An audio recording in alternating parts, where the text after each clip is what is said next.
கந்தூரி திருவிழாவில் சாதி மத பேதமின்றி கலந்து கொண்ட அனைவருக்கும் சமத்துவ அசைவ விருந்து. கரூர் மாவட்டம் பள்ளப்பட்டி பகுதியில் ஏராளமான இஸ்லாமியர்கள் வசித்து வருகின்றனர். நபிகள் நாயகம் பிறந்தநாளை கொண்டாடும் வகைகளில் மகான் அப்துல் கரீம் பாவா தர்காவில் 70 ஆண்டுகளாக கோஷ் ஷேட் குடும்பத்தினர் கந்தூரி திருவிழா நடத்தி வருகின்றனர்.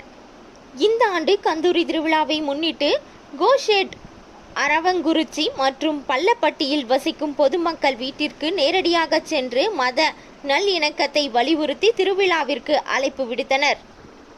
அதனைத் தொடர்ந்து இன்று 60 கிலோ ஆட்டுக்கறி மற்றும் 200 கிலோ அரிசியுடன் 700 நபர்களுக்கு விருந்து தயார் செய்யப்பட்டு அதில் அரவங்குறிச்சி மற்றும் பள்ளப்பட்டி சுற்றுவட்டார பகுதிகளில் இருந்து ஏராளமான பொதுமக்கள் ஜாதி மத வேறுபாடுகள் இன்றி கலந்து கொண்டனர். விழாவில் கலந்து கொண்டவர்களுக்கு அசைவு விருந்து பரிமாறப்பட்டது. அனைவரும்